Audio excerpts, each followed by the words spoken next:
Hey you guys, thanks for tuning in. If you're new here, I'm Sharon. I blog over at Mommy Runs It. I had a spinal fusion in May of 2016 to correct my spondylolisthesis. And I wanted to just catch you up a little bit today about how things are going and also talk to you about one of the issues that you may find or not find after a spinal fusion. So first of all, I had physical therapy today. It was, I believe, my 6th session.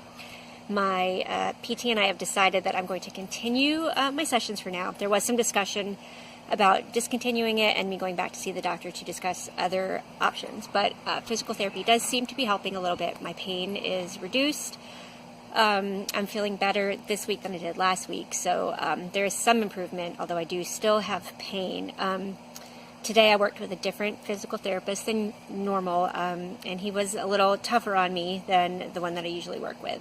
The exercises were more difficult, and the physical manipulation of my joints, he was a little more, I guess, strenuous than what I'm accustomed to, but hopefully it's all for the good and it'll help, and I'll start feeling even better soon. So just keep physical therapy twice a week, doing my exercises at home, and hopefully the pain and inflammation in my SI joint will go away eventually without any sort of shots or anything else invasive or painful.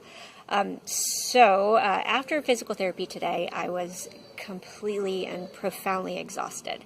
That hasn't happened to me for a while, but that is something that used to happen to me quite a lot after my spinal fusion, and that's what I wanted to talk to you about today. It's feeling exhausted after spinal fusion or possibly any major surgery. And I don't really know because it's the only one I've ever had. So the first couple weeks after my spinal fusion, obviously I was on a lot of pain meds. I was just kind of knocked out and tired all the time. And that's not really the kind of exhaustion that I'm talking about here today. I'm talking more about an exhaustion that started once I started moving around and trying to get back to my normal life, getting back to some physical activity. This exhaustion was just unlike anything I've ever really experienced. I used to describe it as feeling tired from like my eyelashes to my toenails. Everything just felt tired. I remember the first time I really noticed this was actually the first time I tried to go for a walk outside. So maybe like 2 or 3 weeks after my fusion, and I walked a very short distance with my husband, maybe like a 1/10 of a mile. And after we got back to the house, I came upstairs and I just immediately fell asleep for like an hour or two. I was so completely exhausted from this just little bit of walking. And if you're familiar with my story, I run marathons, and I was a pretty regular half marathon runner. So for me to be exhausted from walking just like down the street is it's hard. It was tough. And this exhaustion lasted for a long time, probably for the first at least 4 months of my recovery. Any amount of physical exertion just really, really knocked me out. And I'm not talking, running or major exercise, because I can't do any of that. I'm talking more just a trip to the grocery store or running errands with my family. Stuff like that would just really knock me out. For a long time, I required a nap just pretty much every day to get through the day. And sometimes I needed, a couple of hours of sleep during the day. And really not even because I wasn't sleeping at night, because, I was sleeping at night. I just couldn't get through the day without some extra sleep.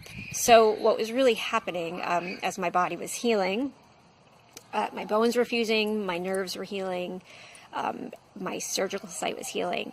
And what happens in that circumstance is all of your energy, your body's function, your calories, everything is going toward healing what's broken in you.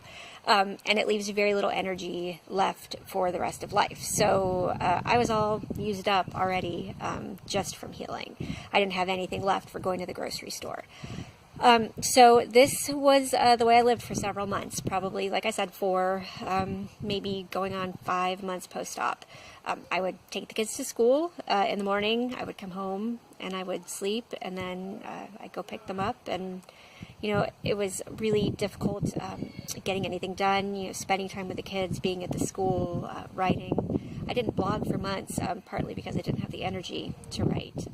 Really just getting through every day was my job, and fighting the exhaustion. So this is something that you should be prepared for. You most likely will be tired. I hear people talk about this a lot, but you won't be tired forever. Eventually, you'll get some of your energy back. I am 10 months post-op now, and I don't need a nap every day anymore, although, I wouldn't complain if I did have a nap every day, but I don't need one. I can get through most days just fine without one.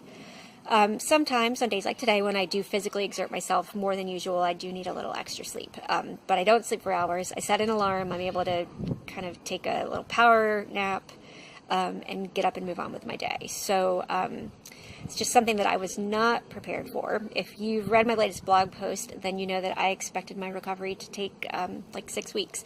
So for me to be at 4 months post-op and still needing a nap every day like a newborn was just really tough and unexpected. So this is something I hopefully will help you not be caught off guard about. And if you are experiencing it, if you're recovering from a fusion and you're tired all the time, it's normal and it does get better. So if you've got any questions, leave a comment or get in touch with me at the blog or on my email or any of my social media accounts, which are all listed down below. I love talking to my fellow spondies and people who've had a spinal fusion, and I love answering questions, and I'm definitely not an expert, but I have been there, and I can direct you to people who know a whole lot more than me. So thank you for tuning in. Spread the word. I appreciate you watching. Check out the blog, mommyrunsit.com. I do write about spinal fusion as well as lots of other stuff, health and fitness and healthy living. And that's it. Have a great evening. Thanks for watching. Talk to you later.